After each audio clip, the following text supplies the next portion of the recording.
এটা তিনি আদেশ করলেন, কেউ যদি মসজিদে ঢোকে তাহলে সে যেন বলে আল্লাহুম্মা ফতাহ লি আবওয়াবা রাহমাতিক, তোমার রহমতের দরজা আমার জন্য খুলে দাও। ওই যা খারাজা মিনহু, আর যখন বের হবে ফালিয়াকুল, সে জন্য বলে, আল্লাহ নবী আদেশ করলেন আল্লাহুম্মা ইন্নী আসআলুকা মিন ফাজলিক, আমি তোমার অনুগ্রহ চাচ্ছি, ব্যবসা বাণিজ্য দোকান খুলছি, টাকা পয়সা বেশি করে দাও, দোকানে লস হয় না যেন। উমামা বাহেলি রাদিয়াল্লাহু তাআলা আনহু বলেন, রাসূল সাল্লাল্লাহু আলাইহি ওয়াসাল্লাম বলেছেন, ওরে জাত আলাইয়া আমালা উম্মতি হাসানুহা সাইয়্যুহা, আমার উম্মতের সব পাপ সব নেকি আমার সামনে পেশ করা হলো। সবচেয়ে যেটা ভালো নেকি সেটা রাস্তা থেকে কষ্টদায়ক জিনিস সরিয়ে দেওয়ার নেকি। রাস্তাঘাট বন্ধ করা চিরদিনের জন্য নিষিদ্ধ, হরতাল কিয়ামত পর্যন্ত হারাম।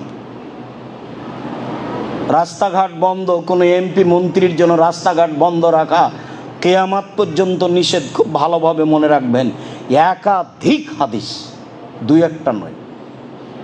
আর যেখানে রাস্তার গন্ডগোল হবে সেটাও হবে ডবল, এটাও তার আদেশ। রাস্তার গন্ডগোল হলেই তা ডবল হবে। তাহলে সেই কালে মরুভূমির মানুষ, আরে সবই রাস্তা, সারা পৃথিবী বিরান পড়ে আছে আজও। যান ১৫০০ বছর পরে গিয়ে দেখেন সারা পৃথিবী ফাঁকা, গোটা দেশ ফাঁকা, ঘন্টার ঘন্টা গাড়ি চলে, কোনো গাড়ি বাড়ি ঘর নেই। রাস্তার সমস্যা তো আমাদের দেশে, ঘনবস্তি। মনে হচ্ছে যে তিনি আমাদের দেশে, আমাদের বাড়ি, আমাদের এলাকা দেখেছেন, দেখে এরকম আদেশ করছেন, ভাবে মনে হচ্ছে। সম্মানিত দিনী ভাই বোন, তিনি বললেন আমার কাছে সবচেয়ে যেটা খারাপ পাপ পেশ করা হলো সেটা হলো মসজিদে ময়লা পড়ে আছে, তা পরিষ্কার করা হলো না। এই পাপ আমার কাছে সবচেয়ে খারাপ। পরিষ্কারের বিষয়টি খুব ভালোভাবে যারা আপনারা মসজিদের তদারকি করেন, দেখাশোনা করেন, সভাপতি হিসাবে, মুতাল্লি হিসাবে, সেক্রেটারি হিসাবে, মসজিদে ঢোকার সাথেই আপনি বারান্দা থেকে দেখা শুরু করবেন মসজিদের অবস্থা কি, ঝকঝকে হয়ে আছে কিনা, পরিষ্কার ঠিক আছে কিনা, মাদুর ঠিক মতো আছে কিনা, সব কিছু সাজানো গোছানো কিনা, সব আপনাকে তদন্ত করতে হবে। এর নাম দায়িত্বশীল। সম্মানিত দিনী ভাই বোন, মসজিদে ঢুকলে দুয়ার কয়েকটি পদ্ধতি। উসাইদ রাদিয়াল্লাহু তাআলা আনহু বলেন, আল্লাহ নবী বলেছেন, এজা দাখালা আহাদুকুমুল মসজিদা ফালিয়াকুল আল্লাহুম্মা ফতাহ লি আবওয়াবা রাহমাতিক। এটা তিনি আদেশ করলেন, কেউ যদি মসজিদে ঢোকে তাহলে সে যেন বলে আল্লাহুম্মা ফতাহ লি আবওয়াবা রাহমাতিক, তোমার রহমতের দরজা আমার জন্য খুলে দাও। ওই যা খারাজা মিনহু, আর যখন বের হবে ফালিয়াকুল, সে যেন বলে, আল্লাহ নবী আদেশ করলেন আল্লাহুম্মা ইন্নী আসআলুকা মিন ফাজলিক, আমি তোমার অনুগ্রহ চাচ্ছি, ব্যবসা বাণিজ্য দোকান খুলছি, টাকা পয়সা বেশি করে দাও, দোকানে লস হয় না যেন। সলাতে এসেছিলাম, দরজা রহমতের খুলতে বলেছি, আর এখন যাচ্ছি, বলছি ফাজল দিয়ে দাও, দোকান খোলার সাথে সাথে যেন মানুষজন আসে, বিক্রি হয় যেন বেশি। মনে একটু ভাববেন, ও তো ফাজল, ও তো এভাবে বুঝেননি, কোনোদিন খেয়াল করেননি। মানে এখন তো চলে যাচ্ছি, ফাজল যাচ্ছি। ফাজল কি? ব্যবসা বাণিজ্য, টাকা পয়সা, জমি জায়গা, গরু ছাগল, আহাল পরিবার, যার নাম সম্পদ তার নাম ফাজল। মসজিদ থেকে বের হয়েছে, এখন সে ফাজল অনুগ্রহ করব, খুঁজবো, তল্লাশি চালাবো কোথায় আছে তার ফাজল অনুগ্রহ। বহুবার বলেছি বসে থেকে খাবেন না, ছেলের উপার্জন খাবেন, এটা যেন মাথায় না আসে। যতদিন কাজ করে খেতে পারবেন ততদিন কাজ করে খাবেন, এ কথাই ঠিক। নিজ হাতে উপার্জন করে খেতে শিখুন, সবচেয়ে উত্তম খাদ্য। দাউদ আলাইহিস সালাম নিজ হাতে উপার্জন করে খেতেন, আল্লাহ রাসূল তার অনেক প্রশংসা করেছেন। বলছিলাম,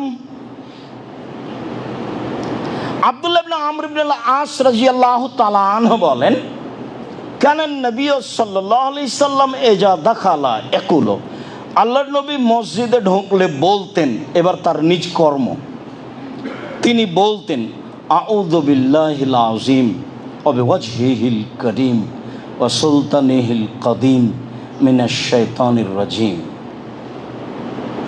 মহান আল্লাহর কাছে আশ্রয় চাচ্ছি, মহান আল্লাহর সম্মানিত মুখের মাধ্যমে আশ্রয় চাচ্ছি, ক্ষমতাধর সত্তার রাজত্বের মাধ্যমে আশ্রয় চাচ্ছি বিতাড়িত শয়তান হতে। এইটুকু বললেই শয়তান তখন বলে, ফাকাত বারিয়া মিন্নি সায়রাল ইয়াউমে, ও বেঁচে গেছে আমার থেকে সারা দিনের জন্য, ও বেঁচে গেছে আমার থেকে সারা দিনের জন্য, সারা দিন আমি তার ক্ষতি করতে পারবো না। আল্লাহর নবী ঢুকলে এই কথা বলতেন। আগেরটা হলো আদেশ, আল্লাহ রাসূল আদেশ করেন। এবার তিনি নিজে বলছেন, আউযু বিল্লাহিল আযীম ওয়া বিওয়াজহিহিল কারীম ওয়া সুলতানিহিল কাদীম মিনাশ শাইতানির রাজীম।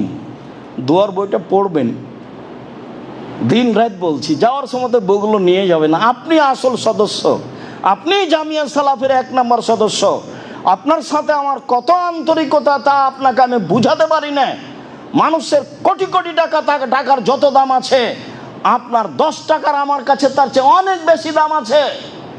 দেশের সবচেয়ে বৃহৎ প্রতিষ্ঠান চলে আপনার 10 টাকার মাধ্যমে। অবাক হতে হয়, যার কারণে মাঝে মধ্যে শুকরিয়া আদায় করে সিজদা করি। মাসে 40 লাখ টাকা লাগে জামিয়া সালাফে বেতন। যখন তখন আরবি মেহমান অবস্থান করেন। এই যে কালকে গেলেন 3 জন আরবি মেহমান, লক্ষ লক্ষ টাকা তাদের পিছনে খরচ আছে। মদিনার খুব বড় বড় বিদ্বান কয়েকজন, তার মধ্যে একজন আসছেন 12 তারিখে। অনেক পয়সা খরচের ব্যাপার আছে। জামিয়া সালাফে এইগুলোকে ভারী মনে করে না। আল্লাহর বিশেষ রহমত, 519 জন ইয়াতীম অসহায় মানুষ আছে। যার কারণে আমি মনে করি আপনার 10 টাকার আমার কাছে অনেক দাম আছে। জামিয়া সালাফিয়া সরকারি অনুদানে চলে না, জামিয়া সালাফিয়া বিদেশি সহযোগিতায় চলে না, জামিয়া সালাফিয়া কোনো বিত্তশালী দিয়ে চলে না। এদেশের একটা ভিন্ন ধরনের প্রতিষ্ঠান, যেখানে প্রায় 5000-এর অধিক ছেলে মেয়ে পড়াশোনা করে, যেখানে 300 জনের অধিক শিক্ষক শিক্ষিকা আছে, যেটা আপনার আমার 10 টাকা দিয়ে চলে। সম্মানিত দিনী ভাই বোন, যার কারণে আপনি আসবেন 200 টাকা, 500 টাকা, 100 টাকা, 2000 টাকা হাতে করে। যাওয়ার সময় একটা ইতিসাম পত্রিকা নেবেন, একটা দুয়ার বই নেবেন, একটা কিছু বই নিয়ে আর একজনকে দিবেন। আপনার 2 টাকাই আমার কাছে 2 কোটি টাকার স্থানে আছে। আপনাকে আমি বোঝাতে অক্ষম, হয়তোবা যার কারণে আপনি না বুঝেই চলে যান, এমনটা হতে পারে, যেটা আমি চাইনি। ফাতেমা রাদিয়াল্লাহু তাআলা আনহা বলেন, দাখালান নবী সাল্লাল্লাহু আলাইহি সাল্লাম ওয়া সাল্লাল্লাহু নবী সাল্লামা, আল্লাহর নবী মসজিদে ঢুকে দুরূদ পড়তেন। এই কথা ফাতেমা রাদিয়াল্লাহু তাআলা আনহা বলেন। তারপরে তিনি বলতেন, রব্বিক ফিরলি জুনুবি, হে আমার প্রতিপালক আমাকে ক্ষমা করো। ওয়াফতাহালি আবওয়াবা রাহমাতিক, তোমার রহমতের দরজা আমার জন্য খুলে দাও। বের হওয়ার সময় তিনি এটাই বলতেন। তবে বের হওয়ার সময়তে শেষ শব্দটা হলো ফাজলিক, এখন যাচ্ছি, তুমি আমার ফাজল অনুগ্রহ দিয়ে দাও। অন্য এক বর্ণনায় এসেছে, ফাতেমা রাদিয়াল্লাহু তাআলা আনহা বলছেন, আল্লাহর নবী ঢোকার সময় বলতেন, বিসমিল্লাহে ওয়াসসালামু আলা রাসূলিল্লাহ। তাহলে সব মিলে কি হবে? সব মিলে হলো এই, প্রথমে যেটা আছে, যেটা আদেশ, সেটা পড়েন, সমস্যা নেই, যেটা দিন রাত পড়ছেন। এরপরে যদি আপনি পড়তে চান তাহলে এভাবে, বিসমিল্লাহে ওয়াসসালামু আলা রাসূলিল্লাহ, আউযু বিল্লাহিল আযীম ওয়া বিওয়াজহিহিল কারীম ওয়া সুলতানিহিল কাদীম মিনাশ শাইতানির রাজীম, রব্বিক ফিরলি জুনুবি ওয়াফতাহলি আবওয়াবা রাহমাতিক। এই হলো ঢুকবেন, আবার বের হবেন তখন এইটা বলা যায়। যদি ভারী লাগে, আগে যা বলছিলাম তাই বলবো ইনশাআল্লাহ।